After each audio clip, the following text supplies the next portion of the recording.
Alright, hey guys, this is DJ YIYO, that's YIYO, DJ YIYO, and what I'm going to be showing you today is a small tutorial on the basics and fundamentals of virtual DJ.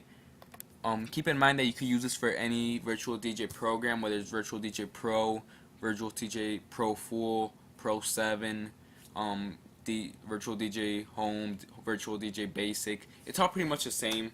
In my opinion, the only difference is that, well, you could download some samplers and effects from the website for free. But this is going to be a small walkthrough on how to do it. So, to start off, this right here on the upper left side is your turntable. This is going to be deck number 1, okay? So, this right here, this is your actual turntable, and these is your cue button, pause, play, sync. This is your tempo, or your pitch, whatever you prefer to call it, and that basically changes how fast or slow the song goes. And yeah, so, and then this is gonna be for looping. I will try to go more into depth on this later on once I explain to you what everything does. And then this is for effects. This is your little effects board, your little sampler board. This is where the up here is gonna say the artist's name and then the song, and then right here you're gonna have like a little overview of how the song looks. Same on this deck. Oh, and over here is gonna say the BPMs, which is beats per minute, which means how fast your song is going. And these are your hot cues, so you can make up to 3 cues at one time on a song. Now, this is your mixer. What this is how you're gonna control the turntables, and this is gonna be I'm not exactly sure because I'm not sure about all the technical names and all that, but this is I call it the piffle. I'm not sure what the actual name is or if it's an abbreviation, but I just like to call this the piffle. And what that means is that it's gonna highlight a song on either deck 1 or deck 2. For example, this is deck 1, this is deck 2. It would highlight the song on deck 1, and that means that I would be able to hear it through my headphones. Now, if I was to do it on this one, the song on deck 2 I would be able to hear would be highlighted, and I would be able to hear it through my headphones. This is your master, which means it's basically your master volume, and then this is your cue, and what that means is how much of a song you're gonna hear. If you bring it all the way to the right, that means that you're gonna hear the song which is not playing. The more you bring it to the left, the more that it kind of like mixes in a song. It mixes in the song that's already playing, so you can kind of hear what they would sound like together. And these are basically just your volumes, which is your lows, which is basically your bass, your mids, and your highs. And this is your volume for each deck, for each specific deck. And this is your crossfader. Alright, now this is your browser, and what this basically means, you get to search for all your songs on here. Now over here, these are all pretty much like playlists or places where you might have music, and all you pretty much have to do is just click on music, and all your music will pop up. Any music that you have on your on your computer. Now, as you can tell, mine's not that organized because this is from a older hard drive that I had. It's not my most updated one. And yeah, so you can see I have a couple albums on here. I have some industry electro, I have some banging electro, some house, the electronic dance top 20 of August, 90s, more electro, hip hop, some of the 2009's hits, some house, and then I have my actual music folder, which is where I have all my music. I don't have that much in English, which kind of sucks. It's mostly some mixtapes that I had downloaded, and then Spanish. I have a lot of Spanish, which is basically everything. That's all my music and albums, all in folders. And when you want to close it up, you just click on it once or twice. And so that's pretty much the fundamentals. Now, this right here, this is whatever folder you clicked on. The songs are gonna pop up right here. For example, my most played are some of these. As you can see, these are my most played. Now, I go to recently added. These are all the ones that I recently added. You guys get me. It's pretty much self-explanatory, compatible songs. As you can tell, there's nothing. I wouldn't really trust this, and I'm going to explain to you why in a moment. And what this happens is that when you put a song on either deck, it finds a song with the same beats per minute, and I would not trust that because the song might be a completely different genre. It's happened to me before, trust me. And these are your movies for when you want to do video mixing. Example, video, like these are all videos. You could also play them as just the MP3. And this is an auto mixer. This, what it does is that it basically mixes songs for you.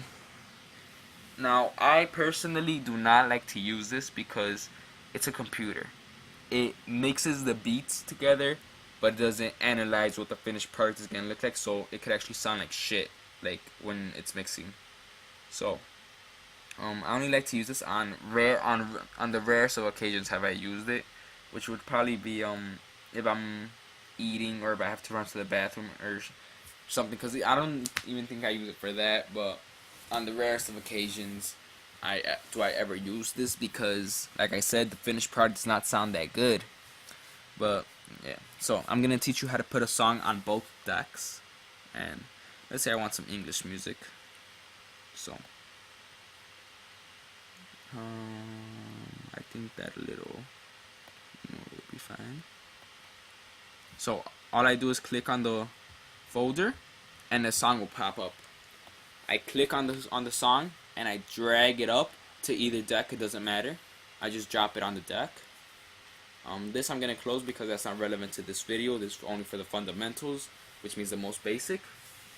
And as I said, name of artist, name of song, beats per minute, and a basic overview of the song. Now, these are your samplers, and what these do, for example, it's a siren, a small saxo beat. Hands up in the air, push.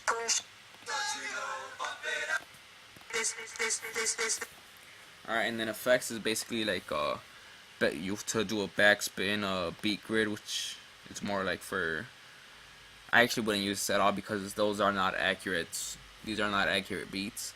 A breaking, which is kind of like when it's a turntable effect. A distorter, a phaser. That basically just changes how it sounds. And this is to record your mix. So you just press record audio and start recording, and it'll record whatever mix or whatever you're trying to do. But it won't do an actual video screen, just the audio. So what I'm gonna do is I'm gonna press play.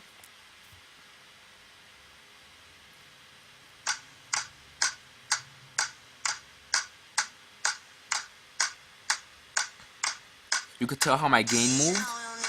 It was even like this one, and now it's like this. And what that does, the computer automatically tries to make it at an equal volume, which is 0.0 dB, and that makes it kind of even. So you don't actually need to move this. The computer will kind of automatically do it itself, so that all songs sound the same. So now let's say I want to mix another song in, right? This is what I do. Let's say I want to do a little Sac Noel, Local People, which is a very good song. I recommend it.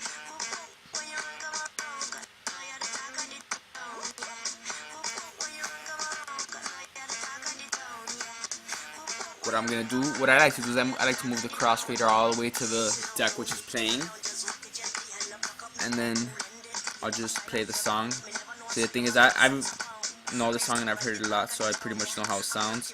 And all I'm gonna do is I'm gonna loop it, or actually, yeah, I'm just gonna loop it, which basically means it's gonna be the same beat over and over and over. So let's get to a good part. Should be right about the middle, and then I just press in when I want it to start, and then I just press out when I want it to end. And when the shift, that does, it kind of moves it. In case you were like a tiny bit off or whatever, you can move that and it'll try to fix it. So what I'm gonna do is I'm gonna start to loop this beat. Look, so anyway, you see how the red is highlighted? Watch, I'm gonna change the pixel to blue, and all the blue is on top, it's highlighted. So I'm gonna try to loop it starting now. And you see how that doesn't sound that good, so I'm gonna press 8. And you see how that sounds perfect? You just gotta find the perfect loop. And then you can just start to, you press sync.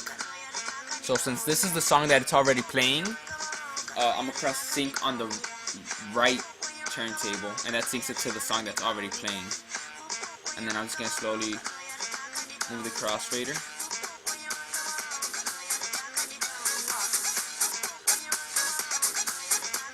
To about the middle. And then you might want to play a little bit with the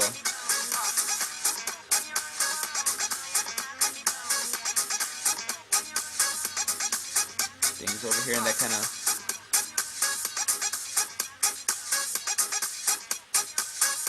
and you can just kind of move it all the way over. And then when you want to exit the loop, all you do is press out, and the loop is over. So this was a very basic video on how to mix. Later on I will upload some videos on how to actually mix with an actual DJ console and software controller. And pretty much that's about it for now. Just I try to show you guys the fundamentals. And in case this video is not working for you, in case your audio is not playing, I should have said this in the beginning, and I'm sorry for not saying it. But all you gotta do is you gotta go to configurations. And this is basically what it should look like. None, single output, simple. Because if it has something like these, it's gonna sound kind of messed up. It's not gonna sound at all. So all you gotta do is just do it how I told you, which is none, single output, simple. And I would actually make videos later on explaining how to actually connect things to your computer. So all you gotta do is exit out and just keep on watching on my YouTube channel. I'm gonna upload more. I'm going to attempt to upload more videos, which will be tutorials, walkthroughs, simple stuff like that, and starting from the most basic to the most like from the most simple to the most difficult of things. So I hope you enjoyed yourself and that you were able to do it. And if not,